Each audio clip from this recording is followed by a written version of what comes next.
Hello, hello, hello. Welcome back to Divorce Happens, the podcast where we support you before, during, and after divorce with education, inspiration, a little bit of laughter, because as we know, divorce happens and then you start fresh.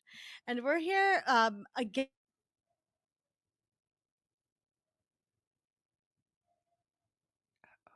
so many things. Could you hear me? Did you get me? Did it It froze? froze for a little bit. Okay, Yeah. that's fine. Do you know where it froze? No. So many things happen, I heard. Okay. So I'll start again. Oh, that's fine. It's Mm. one of those days. Hello, hello, hello. Welcome back to Divorce Happens, the podcast where we support you before, during, and after divorce with education, inspiration, a little bit of laughter. Because as we know, divorce happens and then you start fresh. And we're here with one of our Fresh Starts experts who, much like many of our experts, is a multi hyphenated expert and does so many things. And so we had Angela on, and we'll have her come back on again to talk about her day job, which is professional organizing, but also she is does a lot of things. And so I'm going to let her introduce herself and then talk about something which is an incredibly important conversation today. Well, thank you for having me, Olivia. Yes, my name's Angela O'Brien. I'm a professional organizer. I'm also an Enneagram coach. And I host a podcast called Especially Organized Sensible Solutions for Special Needs Moms. And the reason I do that is because I have a 21-year-old daughter with Down syndrome.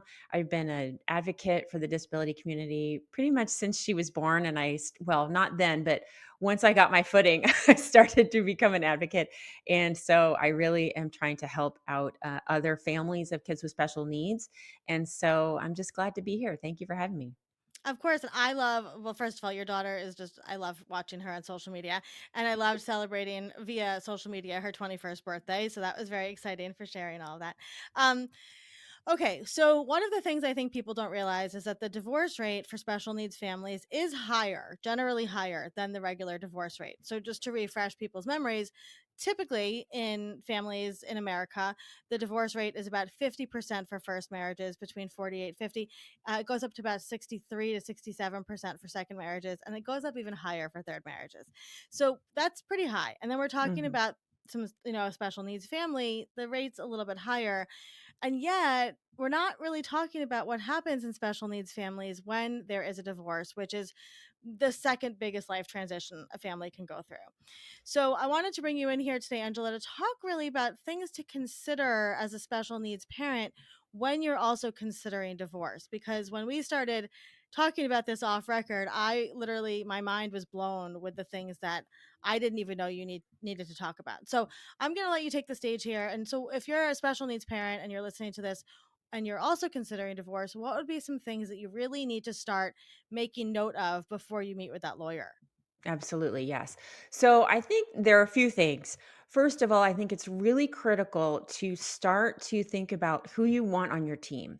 And the people that you want on your team helping you are people that have experience dealing with families of kids with special needs. So that would include perhaps a divorce lawyer that has dealt with other families who have Mm, special needs kids, because they can think about some of the considerations that you wouldn't necessarily think if you were a typical family with typically developing kids.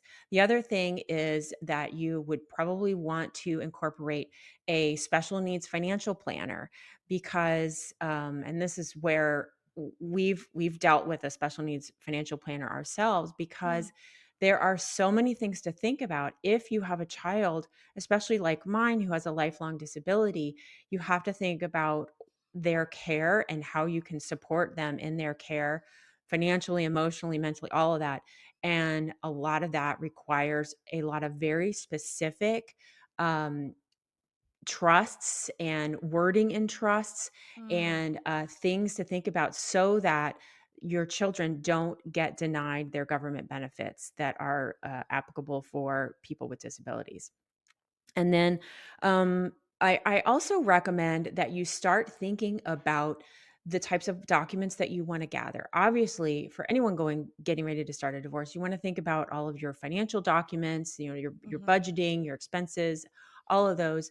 but you also want to start gathering documents that will explain your child's diagnosis. So that includes education documents. If they have what's called a 504 or an IEP, an individualized education plan, all of that you'll want to start to gather, preferably digitally, so that you can, send Mm, that to the yeah. people that will require it. But that's really critical, because what's unique about going through a divorce when you have a child with special needs, especially one that will carry on beyond the age of 18, you have to think about whether or not you want to consider guardianship for your child. That's something that we pursued with our child when she turned 18. We have guardianship.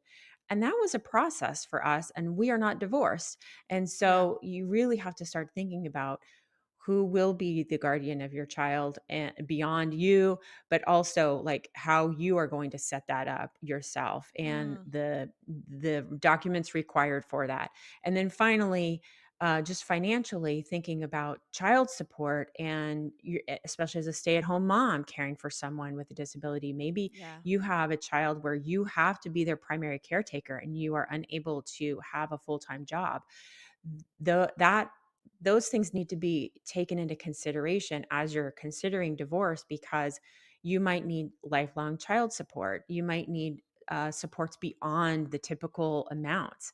And Mm. so yeah, it's a lot to think about, but taking it slow and getting the right people on your team that have experience with working with others with special needs, I think will really benefit you in the long run.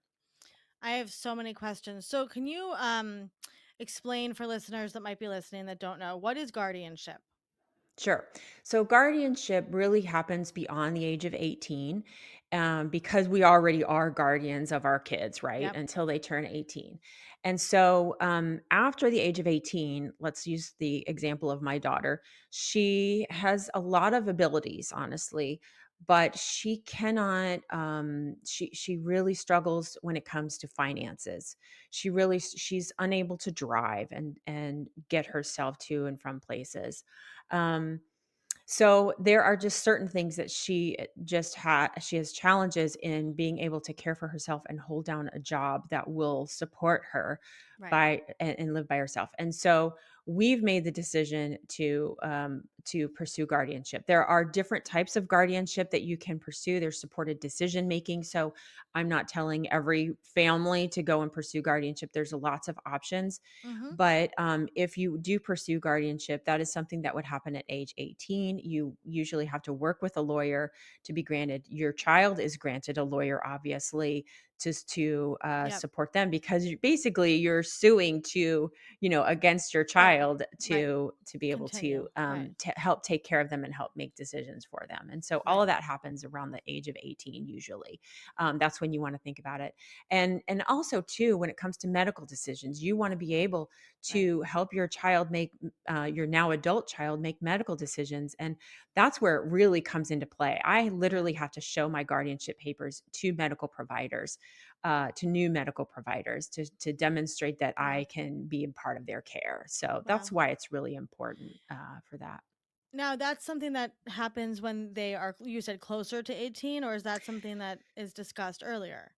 Obviously, you probably want to discuss that earlier. We had to think about, you want to probably talk with a lawyer prior, like around the age of 16 or 17, early 17, before you get into it, because by the time they turn 18, you want to have that stuff in Mm. place, and it can take a while. For us, it took quite a few number of months actually Yeah. to go through the whole process. And so it is really important to start thinking about that probably around the time of 16 or so, and start getting your ducks in Mm. a row, and really, reaching out, asking other people in your disability community, who have you used as a lawyer? Yeah. How have you gone about it? That's really, I mean, a lot of Yep. times other parents are the best resources. So Yeah. I was pursuing gonna that say within that. your own Yeah. community. Yeah. Yeah. So, but thinking about it, and you're a happily married couple that both equally took care of your daughter her whole life, Hmm. and it was Hmm. still took a long It time, was right? still So, took a while. It was yeah. still involved. Yes. Yeah. And so So, yeah. right. So what do you do then? Like, is that, would you say something that, like, let's say your child is 10 and you're getting divorced? Is like, maybe saying in the divorce papers or saying to your divorce lawyer, I want in my divorce stipulation that when they turn 16, we need to have a meeting about guardianship. Is that something you've seen people do, or how do you see people handle it sometimes when it comes to, divorcing with a special needs child when they're younger? Yeah, yeah. I think the important thing is just maybe to have some open communication about that and talking about that, because the reality is things can change. Your child can develop to a point where maybe they don't need full guardianship. Maybe they Right, just need supported decision making. So I wouldn't want parents to just automatically say, yes, we're getting divorced. Our child is 10 and we're going to pursue guardianship, because that right. might That change. makes sense. But having some sort of stipulation that you are going to address that, you're gonna look at it with open eyes Yep. and figure out what is best for the child, and if necessary, get other legal or Right, financial people involved right. so that, you can make the best decision. But it it does vary, and the laws change too. So that's the other Mhm. thing we have to consider, right? Yeah. Supported decision making was not an option back when my daughter was Wow. an infant, and Okay. so we Yeah. looked into that, we considered that, we decided that that was not right for her. So, Right. but really trying to consider the needs of your child around that time, 15, 16, 17, and what that future might look like for them. So, There's so much to consider. Yeah, I mean, it's a lot, but I wanna also say, like, I would imagine if you are in a relationship that is not great and you are a special needs parent, it seems overwhelming to go through all mhm, of this, but mhm, also it's worth it, right? To be able to be the best parent that you can be in a situation that sometimes it's often easier to be a single parent, right, than it mhm. is to be married in a not great marriage. So it may seem like a lot, but it is doable, right? People do this all the time for sure. Um, Absolutely, yeah. yeah. Is there And can any? I say Yeah. something about that Yes. also? Yeah. Just the importance of that, the point that you're trying to make is, it's so important because, like, in cases like mine, I want to be around for my daughter. Our kids with special needs and disabilities right now are living healthier, longer lives, Hmm. and we need to be around to support them for as long as we can. And Yeah. and I think, divorce takes a lot out of us mentally, Yeah. physically, emotionally, Yeah. and so Yeah. we need to be our healthiest versions of ourselves. And if being a single parent means that, then it is worth the effort, the I love months that. long, years long, Yeah. whatever it takes, it is worth the effort to get over to that fresh start, like you Yeah. say. Yeah. I love that, Angela. And going back to what you said before too, finding the lawyers, finding the financial people, you really leaning into, I would say, your Facebook groups, Yeah. your communities, getting in touch with Angela, people that you're connected to people, right? And you may not think like, oh, I need a divorce lawyer who specifically understands the needs of my family and all these things, but you really do, because it's not a traditional divorce in that Right. sense. So would you Absolutely. say like leaning into your community is really the way to go for referrals there? I would say so. Yes, that's how we have found a lot of our resources. We have a local Down syndrome group, a nonprofit organization that supports families of kids Mhm. with Mhm. Down syndrome. The same can be done for autism or cerebral Mhm. palsy, Mhm. physical differences. So leaning into more of those local groups, certainly. I mean, that's the positive of social media. We can use that, and reaching out to those local authorities in your area to see who they might recommend, and talk to other parents, because they're going to give you the real deal. They're going to give you Yeah. the real scoop on who's Yeah. good and who will help you, and who is really watching out for the benefit of your kids. So, Yeah. Would you say too it's important, especially I'm thinking about custody. I would imagine often, and I don't have a special needs child, so feel free to correct me, but I would imagine that you have circumstances or situations that one parent tends to parent more than the other parent. Would it benefit the parent that it is best that should have custody, we'll say, that has best served that child's needs, to start reaching out to the people that have been in their community, like the doctors, the therapists, all these things, and say like, I know sometimes with divorce you can get letters from these people. mhm. Would that be something that might be important to start on that divorce journey if you're aiming for custody? Absolutely, because I think, those doctors and therapists, they can serve as expert witnesses for your child, because unfortunately, there are probably times where one parent has one idea about the effort of the, or the the extent of that disability, where other another parent might think, no, that's not, it's not quite to the Yeah. extent that they Yeah. think. And so you really want to get at the bottom of that and be really honest and realistic about that. And so consulting with doctors, consulting with your therapists that you are meeting with, and really reaching out to them and sharing with them what your concerns are, I think can really help. I mean, whether it is letters or serving as Yeah. witnesses, things like that. So absolutely, I think that's a great suggestion. Yeah, Yeah, and I don't and I you said this before, and this again sounds horrible, but we're just gonna say it, that money's involved. Right? absolutely You're right, talking about money, and if you're talking about maybe I'll have to pay less if I have more custody time or whatever it is, like you're dealing with a child's health and mental health and absolutely. wellness. And so, you have to be realistic. Like Hmm. I know just in normal divorce cases, there are parents, both sides, mothers and fathers, who aim for custody at a certain percentage because then they don't have to pay as much, right? Right. And Hmm. so when you're talking about a child who may be getting benefits from the state for many, many years, and that's money, Hmm. right? Hmm. You want to make sure that everybody's best interests are at Absolutely. heart here, Yes. and that Yes. I think that Hmm. that's a conversation that, is important to say out loud because Hmm. Hmm. divorce is very financially driven. So, Yes, it is. Yes. And it's really critical that you think long term about what your child is going to need, or what you are going to need to take, if you're going to be their primary caretaker, yeah. what you are going to need to take care of them, not just until they're 18, but beyond. And then Right. also setting things up in a way so that when they turn 18, even though they have guardianship, they could have, setting up special needs trusts. Those are absolutely critical so that they are able to access those state and federal Mm, benefits, because mhm. right now, the current standard is that, like, for instance, my daughter, she can't have over $2,000 in assets or income. Otherwise, her benefits get taken away or Mm. reduced. And Okay. that is not a lot, right? No, it's So if not. you have anyone that donate, or that has them in a will, you want to make sure that that Wow. is not considered. You want to set up either special needs trust and a first party or third party trust.